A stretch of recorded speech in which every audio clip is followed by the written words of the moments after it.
Ya pemirsa, masih di Semangat Pagi, tentunya masih bersama saya Dea Syaima ya. Tapi kali ini dia tidak sendiri, karena sudah ada narasumber spesial kita pagi hari ini. Sudah ada Ibu Evi. Selamat pagi Ibu. Selamat pagi. Alhamdulillah. Waalaikumsalam Ibu. Senang sekali ya saya bisa bertemu nih dengan Ibu hari ini. Tentunya Ibu membawa banyak sekali informasi ya, dari Stikes BTH nih. Betul. Yang kemarin tentunya sudah melaksanakan wisuda ya Ibu, pada tanggal betul. 16 September. 16 September. Ya. Dan pemirsa juga pasti penasaran ya, pada saat kemarin ini tentunya di tengah-tengah masih new normal, bahkan angkanya melonjak lagi sekarang. BTH tentu melaksanakan wisuda daring ya, Ibu. Ya, Kira-kira bagaimana sih Bu kesan-kesannya nih pertama ya dalam sejarah wisuda daring nih Bu? Iya. Pertama-tama saya ucapkan terima kasih ya pagi ini sudah diundang ke sini. Alhamdulillah. Stikes BTH memang melaksanakan wisuda pada tanggal 16 September tahun ini, dan dalam masa pandemi ini kami dari BTH memutuskan untuk melaksanakan wisuda secara daring karena mengingat terlalu banyak risiko apabila dilaksanakan secara luring gitu ya. Dan memang dengan pengalaman pertama ini tentu saja banyak sekali kisah di balik itu ya, dimulai dari ketika lulusan mendapatkan berita akan dilaksanakan wisuda daring itu ya, mungkin sebagian besar kecewa lah gitu kan, karena momen besar ya, yang namanya wisuda itu memang momen besar yang ditunggu-tunggu setiap lulusan. Kemudian tiba-tiba nggak bisa ketemu nih, nggak bisa ada dalam satu ruangan gitu. Apalagi bagi para orang tua. Betul, ya Ibu. Orang tua juga sama. Tapi pada akhirnya setelah diberikan pengertian karena terlalu banyak risiko, kita juga harus tetap melaksanakan protokol kesehatan gitu untuk mencegah penyebaran COVID-19 ini gitu, sehingga ya pada akhirnya bisa terlaksana. Persiapannya juga ya agak-agak berbeda gitu ya. Pada saat itu saya sebagai pembawa acara yang biasanya udah terbiasa di dalam gedung, nah ini tiba-tiba harus hanya menghadap ke kamera saja gitu ya. Nah itu berbeda gitu ya, kesannya berbeda, terus deg-degannya berbeda juga gitu ya. Dan kebetulan pada hari ini Ketua Wisuda Ibu Rianti tidak bisa hadir, sehingga saya yang mewakili gitu. Untuk ya wisudanya berbeda dari yang lain, tetapi tetap insya Allah tetap berkesan gitu. Ya, mudah-mudahan juga ya para wisudawan ini tentunya mendapatkan pelajaran yang paling berharga untuk nanti tentunya masa tua ya, untuk diceritakan ke anak-anak misalnya. Ini memang wisuda waktu itu hanya lewat daring loh, lewat laptop, di depan laptop ya, foto seperti itu. Dan juga Ibu pasti temanya berbeda ya dari wisuda-wisuda sebelumnya. Ini temanya mengambil apa nih Bu? Untuk saat ini, tahun ini kami dari setiap tahun memang menggunakan tema yang berbeda. Untuk tema tahun ini kita daring tetap ceria gitu ya. Kita daring tetap ceria. Ya, kita daring tetap ceria, dan itu untuk karena setiap tahun kita menggunakan tema warna yang berbeda. Untuk tema saat ini tahun ini selain kita menggunakan tema daring tetap ceria, terus kita juga menggunakan warna dari salah satu prodi. Kebetulan BTH sudah ada 3 angkatan untuk prodi baru, PSPPA atau prodi apoteker. Nah, kami mengambil warna untuk tema dari prodi apoteker, yaitu kuning tua. Kuning tua. Iya. Jadi biasa ya. Insya Allah kedepannya tinggal prodi yang lain, karena ini sekalian mengenalkan juga nih ke masyarakat luas bahwa BTH sudah punya prodi apoteker.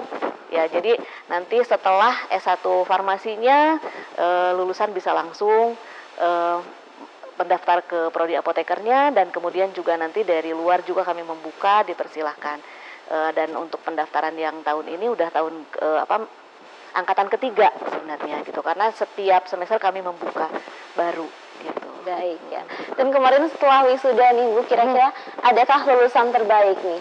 Banyak ya? Ya, lulusan terbaik kita ambil dari setiap prodi, dan yang lulusan terbaik itu adalah dari setiap angkatan ya. Jadi kalau dilaksanakan di gedung biasanya kami mengundang ke depan itu dari setiap angkatan itu ada per kelas diambilnya. Tetapi ini karena dibatasi ya, tidak boleh banyak yang datangnya, kami mengundang hanya lulusan dari setiap angkatan.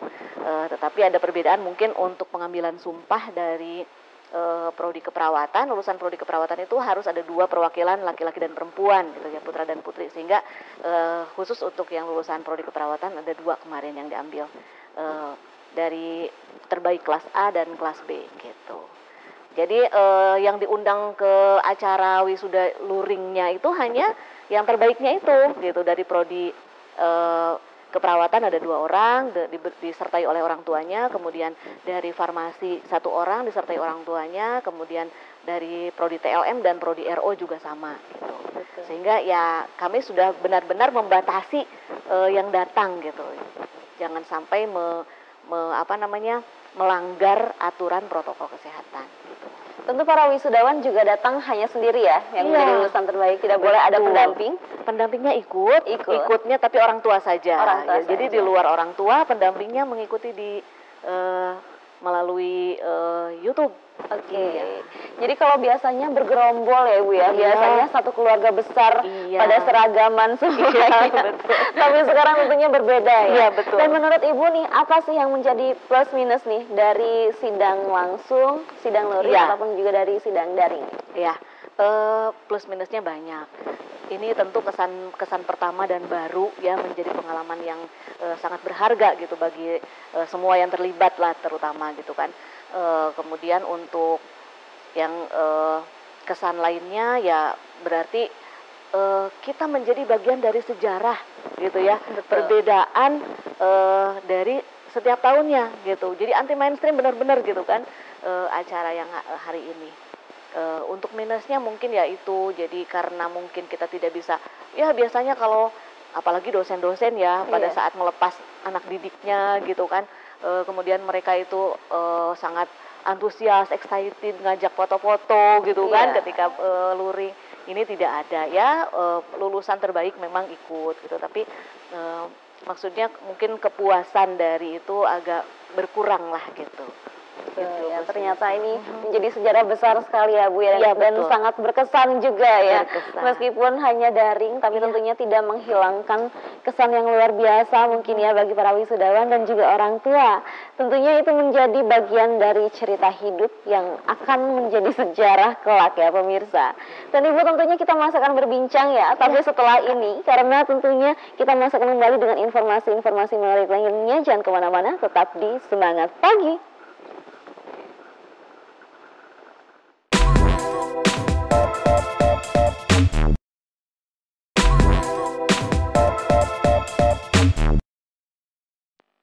Ya pemirsa, masih di Semangat Pagi, tentunya masih bersama saya Dea Syaima dan juga Ibu Evi nih. Dan pemirsa, kita masih akan terus berbincang. Ini tentunya seputar Stikes BTH, karena dari tadi nih kita sudah membicarakan seputar wisuda kemarin ya. Banyak sekali ceritanya tentunya Ibu. Dan banyak sekali nih yang telah dilaksanakan ya di Stikes BTH. Apalagi mengenai sekarang nih situasinya sedang benar-benar tidak boleh kemana-mana. Tentunya program-program juga tentunya kemarin banyak yang terhambat ya Ibu ya. Iya, betul sekali. Apa aja nih Bu program-program yang telah dilaksanakan semenjak pandemi ini? Iya, baik, saya mewakili teman-teman. Memang kami dari terutama tim dosen ya, dan ya non dosen juga banyak membantu sebenarnya. Sejak kami dianjurkan untuk WFH ya, berada di rumah saja, tetapi kegiatan harus tetap berjalan ya. Tridharma perguruan tinggi harus tetap berjalan gitu kan. Pendidikan, pengabdian gitu kan, penelitian juga harus tetap ya. Otomatis kami berubah haluan ya, karena sebenarnya ketika direncanakan itu untuk penelitian kita langsung ke masyarakat gitu ya, kita langsung berhadapan dengan objek penelitian kita. Tetapi ketika masuk pandemi itu harus berubah. Kemudian pengabdian masyarakat juga sama. Baru-baru ini sebenarnya sebelum pandemi kami sudah mengadakan perjanjian atau kerjasama ya untuk tempat pengabdian masyarakat, yaitu di Kecamatan Mangkubumi gitu ya, di Kecamatan Mangkubumi. Segala sesuatu yang berhubungan dengan penelitian, pengabdian masyarakat itu sudah direncanakan akan dilaksanakan di sana. Tetapi baru dilaksanakan beberapa kegiatan saja ya, misalkan dari keperawatan sudah melaksanakan kegiatan refreshing kader, memberikan materi-materi pada kader ya tentang kesehatan keluarga, kesehatan anak gitu. Itu sudah bisa dilaksanakan. Kemudian untuk yang pengabdian dari prodi TLM juga atau analis kesehatan juga sudah dilaksanakan. Dari farmasi juga tiba-tiba pandemi pada akhirnya banyak implementasi yang memang belum terlaksana. Hanya dengan berubah haluan kami juga yakin banyak cara untuk memperbaiki hal tersebut. Akhirnya kami dari kelompok dosen membuat beberapa kelompok untuk pengabdian masyarakat yang tadinya akan dilaksanakan langsung. Nah, ini jadi berubah nih. Jadi ada beberapa kelompok yang benar-benar melaksanakan pengabdian itu hanya dengan memberikan produk gitu ya. Kemudian tadi contoh-contohnya yang pertama untuk satu kelompok ada yang membuat satu produk untuk minuman kesehatan. Minuman kesehatan ini diharapkan bisa menjaga imunitas imunitas tubuh sehingga kita terhindar dari infeksi corona. Selain itu juga mendukung program 3M, kami juga bagi-bagi masker ya. Kemudian juga kami membuat sendiri karena kami punya tim formulasi sebenarnya dari prodi farmasi dan dari prodi-prodi lain ikut gabung ya untuk melaksanakan hal tersebut. Dari tim formulasi farmasi kita membuat hand sanitizer yang kami beri label Stikes BTH untuk khusus pengabdian, tidak diperjualbelikan. Kemudian juga setelah itu juga ada pembuatan sabun cair, sabun cuci tangan. Ya, sabun cuci tangan yang memang sudah sesuai dengan standar yang diperlukan gitu ya. Dengan ahli formulasi dari farmasi, kemudian juga ahli bakteriologi dari analis, dan kami bekerja bersama-sama. Dan juga untuk tim dari keperawatannya selain ikut produksi juga kami memberikan penyuluhan tentang cara penggunaan sabun cuci tangan yang baik ketika kita mencuci tangan. Hal-hal tersebut sudah kami laksanakan gitu untuk membantu memang upaya dari pemerintah dalam mencegah penyebaran COVID ini. Ya meskipun pada akhirnya kita melihat sekarang masih ada ya peningkatan angka untuk positif COVID, tetapi kami juga terus memberikan upaya lainnya untuk mencegah penyebaran lebih banyak lagi gitu. Luar biasa ya, ternyata banyak sekali dan kreatif ya semuanya ikut serta untuk sama-sama mencegah terjadinya penularan ini ya Ibu ya. Semoga segera berakhir ya Ibu ya ini. Betul, kita semua berharap seperti itu ya. Banyak sekali yang terhambat ya. Kita ingin semuanya normal lagi dan juga ingin semuanya berjalan dengan lancar lagi. Apalagi ini dalam penerimaan mahasiswa baru ya Ibu ya. Para mahasiswa dan juga calon mahasiswa nih ini tentunya mengharapkan yang terbaik. Dan Stikes BTH nih tentunya ya kalau misalnya nanti ya, kalau sekarang sih pasti sudah mulai ya. Sudah mulai. Nah kalau misalnya nanti ini mulai lagi ya Ibu, Ibu berharap seperti apa nih harapannya ke depan untuk Stikes BTH? Iya, untuk saat ini Stikes BTH alhamdulillah untuk mahasiswa baru kita sudah sesuai dengan kuota ya. Alhamdulillah kita bisa masih menjadi favorit pilihan untuk Stikes swasta gitu ya, alhamdulillah. Kemudian kita juga berpikir untuk selalu mengembangkan diri gitu. Kalau tidak jadi institusi, suatu hari kita akan menjadi universitas seperti itu. Dan tentu saja ini didukung oleh semua pihak gitu, termasuk juga orang tua yang menitipkan anak-anaknya, putra-putrinya untuk belajar di Stikes BTH. Mereka masih percaya, alhamdulillah. Kemudian tentu saja sekarang kalau melihat dengan mahasiswa baru, para dosen bahkan belum bertemu ya, belum pernah bertemu gitu secara langsung gitu, masih dengan menggunakan e-learning yang memang digunakan di BTH.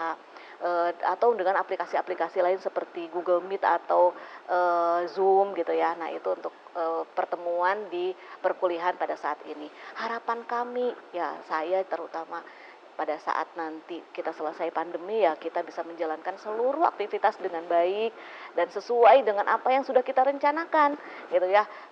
BTH dengan komitmennya untuk mencetak lulusan yang siap bekerja, berdaya saing, kemudian berakhlak mulia, itu bisa kita capai dengan baik. Meskipun upaya-upaya ketika kita daring juga tetap itu dilaksanakan gitu ya Neng Dia.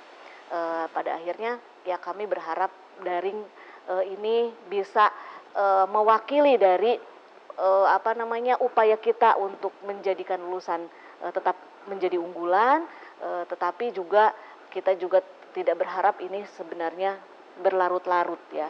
Jadi inginnya kita sudah cepatlah selesai gitu ya, mudah-mudahan gitu semua pihak, semua masyarakat mendukung sehingga upaya pemerintah itu tidak hanya satu pihak aja, bukan hanya tugas orang kesehatan, semua masyarakat harus 3M tetap dijalankan gitu ya.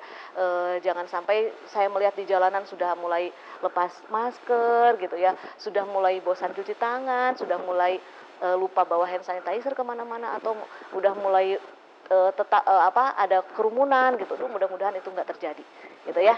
Dan pesan terakhir nih Bu untuk masyarakat. Iya, pesan saya terakhir sebagai saya bergelut di profesi kesehatan, saya tahu banget ini yang namanya pandemi corona itu bukan hoax, bukan cuman menakut-nakuti, tetapi memang benar terjadi gitu. Sehingga setiap orang tidak boleh lengah, setiap orang tidak boleh nggak percaya dengan adanya ini, sehingga 3M-nya malah jadi lupa gitu ya. Nah itu adalah pesan saya yang terakhir. Semoga kita semua segera bisa menikmati hidup kita secara normal lagi ya, dan bisa melaksanakan kegiatan-kegiatan sesuai dengan apa yang kita harapkan.